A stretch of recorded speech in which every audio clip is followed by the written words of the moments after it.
প্রিয় অষ্টম শ্রেণীর শিক্ষার্থীরা, শুভেচ্ছা নিও। আজকে আমি তোমাদের 2025 সালের বাংলাদেশ ও বিশ্ব পরিচয় বিষয়ের নতুন বই থেকে নবম অধ্যায় এর 100 পৃষ্ঠার কাজ সমাধান করে দেব।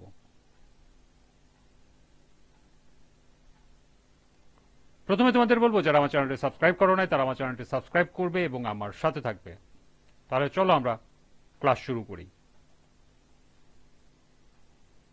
নবম অধ্যায় পাঠ 3। লক্ষ্য করো, 100 পৃষ্ঠার নিচে একটি কাজ দেয়া আছে। শিশু কিশোরদের মাদকাসক্ত হওয়ার পিছনে কি কি কারণ কাজ করে আলোচনা করো। তো চলো এখন আমরা এর সমাধান দেখে নিই। এর সমাধান হবে, মাদকের ক্ষতিকর দিকগুলো সম্পর্কে না জেনেই কেবল সাময়িক উত্তেজনা লাভের জন্য ও বন্ধুদের প্ররোচনায় কিশোর কিশোরীরা মাদক দ্রব্য সেবন করে।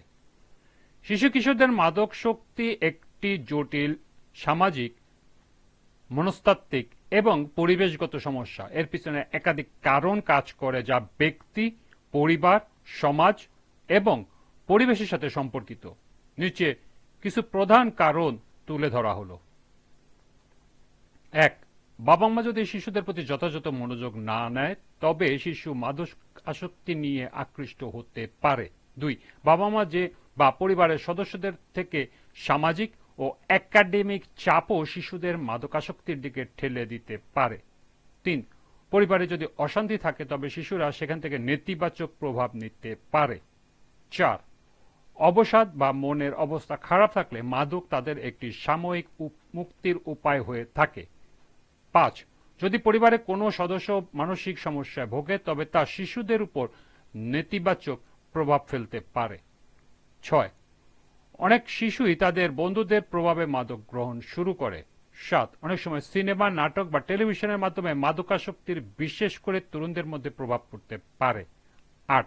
কিশোরেরা যদি নিজেকে অন্যদের থেকে আলাদা বা স্বীকৃতির মধ্যে না দেখতে পায় তাহলে তারা মাদকাসক্তির দিকে ঝুঁকে পড়তে পারে।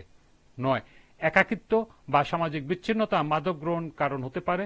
এবং সর্বশেষ 10. অনেক সময় দারিদ্রতার কারণে মাদক গ্রহণকে এক ধরনের কষ্ট উপশমের মাধ্যম হিসাবে দেখে। এই ছিল এই কাজের সমাধান। আজকের ক্লাসটি এ পর্যন্তই। পরবর্তী ক্লাসে পার্ট 4 থেকে এর কাজ সমাধান করে দেব। সবাইকে আবারও বলছি, যারা আমার চ্যানেলটি সাবস্ক্রাইব করো নাই তারা আমার চ্যানেলটি সাবস্ক্রাইব করবে এবং আমার সাথে থাকবে। সবাইকে পরবর্তী ক্লাস দেখার আমন্ত্রণ জানিয়ে আজকের মতো আমি এখানে বিদায় নিচ্ছি। আল্লাহ হাফেজ।